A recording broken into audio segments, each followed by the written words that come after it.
সপ্তম দৰমহা আয়োগ মতে দৰমহা দিয়ক।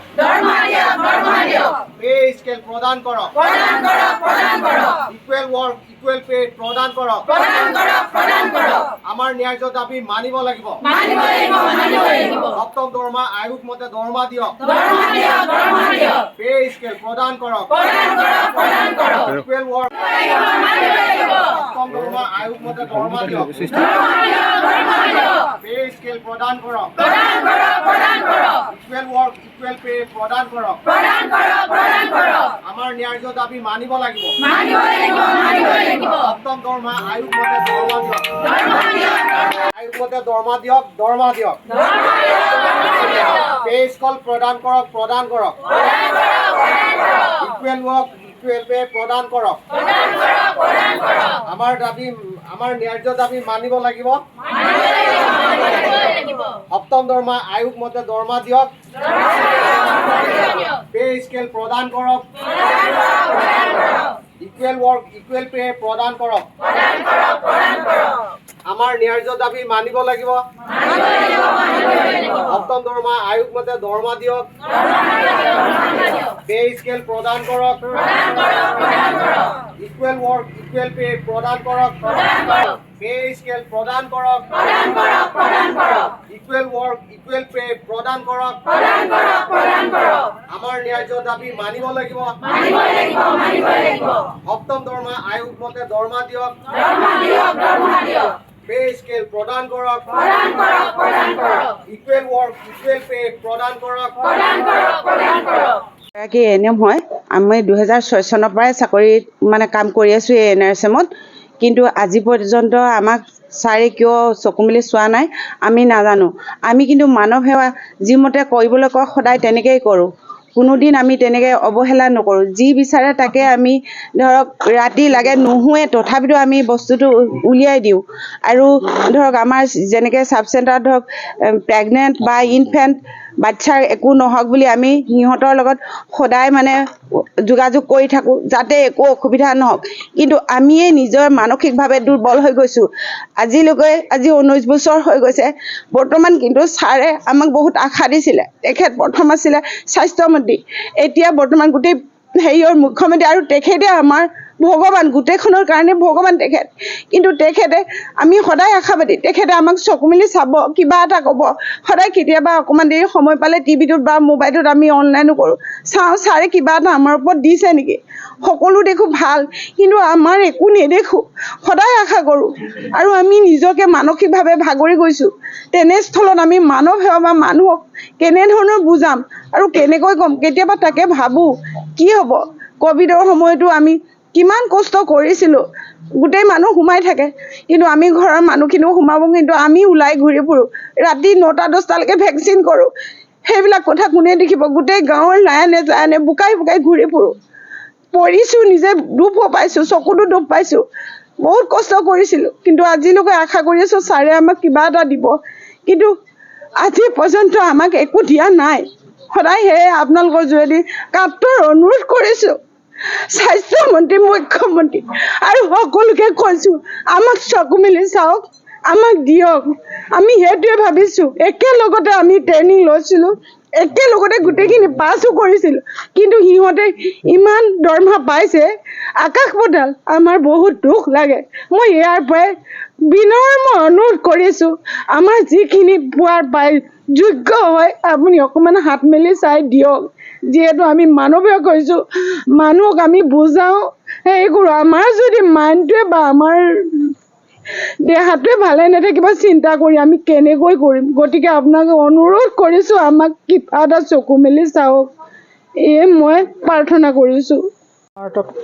কমি হৈ আছোঁ, কিন্তু চৰকাৰে আমাক যিদৰে সুবিধা দিব লাগিছিলে, যিদৰে সমকামৰ অধিকাৰ দিব লাগিছিলে, স্কেল পে দিব লাগিছিলে, আমাৰ ন্যায্য দাবীখিনি দিয়া নাই আজিলৈকে। আমি একেখন টেবুলতে কাম কৰোঁ, কিন্তু আমাৰ বাইদেউহঁতে যি হাৰত দৰমহা পায় আমি সেই হাৰত নাপাওঁ। আমাৰো পৰিয়াল আছে, আমাৰ ল'ৰা ছোৱালী আছে, সিহঁতে যেনেদৰে ভাল স্কুলত পঢ়ায় আমি পঢ়াব পৰা নাই। আমাৰ ল'ৰা ছোৱালীয়ে আজি ভাল এখন কিতাপ কিনি দিব নোৱাৰোঁ, আমি ভাল কলেজত দিব নোৱাৰোঁ। কিহৰ কাৰণে নোৱাৰোঁ? আমাক সমহাৰত সমদৰমহা দিয়া নাই। কিন্তু আমি ভাবিছোঁ, কিন্তু আমাৰ মাননীয় মুখ্যমন্ত্ৰী মহোদয়ে কৈ গৈছিলে 2021 চনত কৈছিলে যে আপোনালোকে এই সমকামৰ সমদৰমহা পাব, কিন্তু আমাক আজিলৈকে এই কামত একো পদক্ষেপ নল'লে। কিন্তু আমি এতিয়া দুখৰ বিষয় হৈ আমি আজি আগবাঢ়ি আহিছোঁ। কিহৰ বাবে? আমি কষ্ট কৰিছোঁ। ক'ভিড যোদ্ধা টাইমত সকলো ৰাইজক ভিতৰত ভৰাই আমাক বাহিৰত উলিয়াই দিলে। কিয়? আমি নিজৰ জীৱনত তুচ্ছ জ্ঞান কৰি ৰাজপথলৈ ওলাই আহি সকলো মানুহক ট্ৰিটমেণ্ট কৰিলোঁ, কিন্তু সেই সময়তো আমাক মাননিখিনি নিদিলে। আমি হস্পিটেলে ডিউটি কৰিলোঁ, ডিউটি টাইমত আমাক অকলে কামহে কৰালে, সেই মাননিখিনি আজিলৈকে নিদিলে। আৰু সেই সময়ত আমাক 5% এটা দিব লাগিছিলে, সেই বছৰ আমাক সেই 5%ও নিদিলে। কিয় আমাক মাহীয়াই দৃষ্টিয়ে চালে? আমি কি তেওঁ পঢ়ুৱা সন্তান নাছিলোঁ নেকি? আমি NSM কৰ্মৰত হয়, তেওঁলোকে আমাক ষ্টাইপেণ্ড দি পঢ়াইছিলে। কিয় আমাক আজি 18 বছৰে এনেকুৱা অৱস্থা কৰিলে? আমি ভবা নাছিলোঁ আমি মাহীয়াৰ সন্তান বুলি, আমি নিজৰ সন্তান বুলি আমি পেচেণ্টক ট্ৰিটমেণ্ট কৰি আহিছোঁ। কি কৰিম আজি অৱস্থাত? আমি ইয়াৰ পদক্ষেপ আমি হয়তো আকৌ 48 ঘণ্টাৰ ভিতৰত আমি বেলেগ পদক্ষেপ ল'বলৈ সক্ষম হ'ব পাৰোঁ। আমাক মাননীয় মুখ্যমন্ত্ৰী মহোদয়ে আমাক চকু মেলি চাওক, সেয়ে আমি এই চেনেলৰ যোগেদি সকলোকে অনুৰোধ জনাইছোঁ। আজি 3 দিনৰ যি কাৰ্যসূচী আছিল, এক অসহযোগ এটা আন্দোলনৰ নিচিনা কাৰ্যসূচী এটা আগবঢ়াইছে NSM সদৌ অসম NSM কৰ্মচাৰী সন্থাৰ ফালৰ পৰা। আৰু এইটো চেণ্ট্ৰেল আৰু ডিষ্ট্ৰিক্ট আৰু ব্লক পৰ্যায়ত এইটো অনুষ্ঠিত হৈছে। এতিয়া প্ৰথম কথা হৈছে কি, আমাৰ বাইদেউগৰাকীয়ে সঠিকভাৱে গোটেই কথাখিনি আপোনালোকৰ আগত অৱগত কৰিলেই। যিহেতু অসম চৰকাৰৰ এটা জৰুৰী সিদ্ধান্ত লোৱাৰ এটা সময় হয়তো আগবাঢ়ি আহিছে, আৰু আমি সন্মানীয় মুখ্যমন্ত্ৰী, সন্মানীয় স্বাস্থ্যমন্ত্ৰী, আমি সৰু জেগাৰ পৰাই আহ্বান জনাইছোঁ যাতে আমাৰ যিখিনি প্ৰাপ্য বা আমাৰ যিখিনি দাবী আছে, সেই মূল দাবীখিনি কথাটোক লৈ পেলাই যেন আলোচনা এটা হয়, আৰু এই বিষয়ে লৈ পেলাই ধৰক সদনত আলোচনা হওক বা আমাৰ চেণ্ট্ৰেল কমিটিৰ লগত আলোচনা বহক, আৰু আমাৰ যিটো 24,000 যিখিনি কৰ্মচাৰী আছে, সেই কৰ্মচাৰীখিনিক যেন আগন্তুক ভৱিষ্যতৰ ঘৰ চলোৱা পৰা আদি কৰি যিখিনি পদক্ষেপ ল'ব লাগে, সেইখিনি আমি আশাৰে বাট চাই আছোঁ। তেওঁলোকৰ এটা সুনিশ্চিত ধৰক এটা আমালৈ আলোচনা হ'ব বুলি আমি আশাবাদী। লগতে এই পৰৱৰ্তী কাৰ্যসূচী আমি কেনেকৈ আগবাঢ়িব, কি হ'ব, এই সফল সামৰণিৰ পাছত সেইটো আমি আপোনালোকক এই মুহূৰ্ততে আমি কৈ দিব নোৱাৰোঁ, যিহেতু আমাৰ চেণ্ট্ৰেল কমিটি আছে। চেণ্ট্ৰেল কমিটিৰ যিকোনো সিদ্ধান্ত অহাৰ পাছতহে আমি ইয়াৰ বিস্তৃত বিৱৰণ আমি মিডিয়াৰ আগত ক'বলৈ হেৰি হ'ব।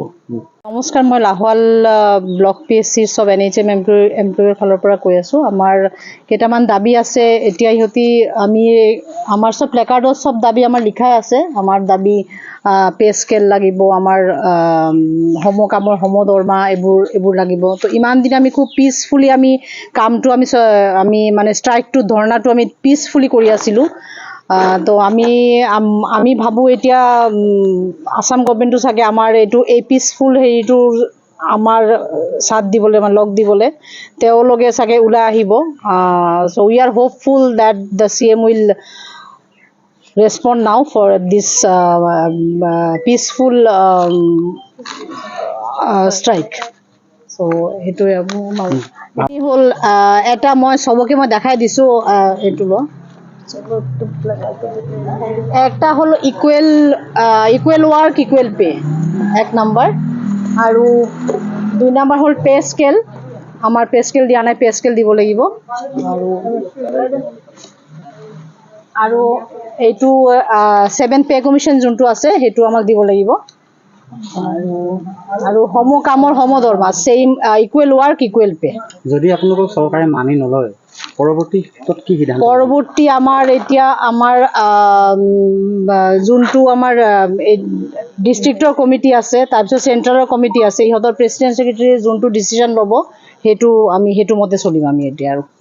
এতিয়া আমি অকলে এটা ব্লক PSCৰ পৰা আমি একো সিদ্ধান্ত হেৰি নকৰোঁ।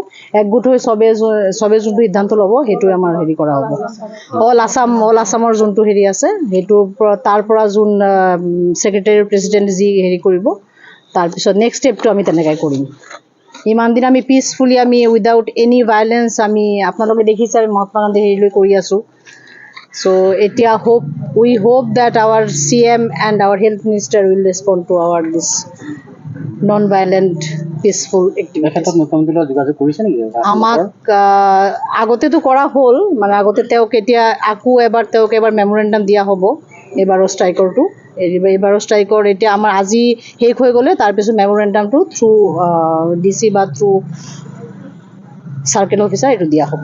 আপোনালোকে যে আজি 3 দিন ধৰি প্ৰতিবাদী কাৰ্যসূচী অব্যাহত ৰাখিছে, বৰ্তমানলৈকে আপোনালোকৰ কোনোবা চৰকাৰী বিষয়াই আপোনালোকৰ লগত যোগাযোগ কৰিছে নেকি? নাই কৰা, এতিয়ালৈ কোনো কৰা নাই। অকল আমি আমাৰ ফালৰ পৰা এটা মেমৰেণ্ডাম আমি আমাৰ ব্লক ডেভেলপমেণ্ট অফিচাৰক দিছোঁ, সেইটো থ্ৰু 2DC থ্ৰু BDO।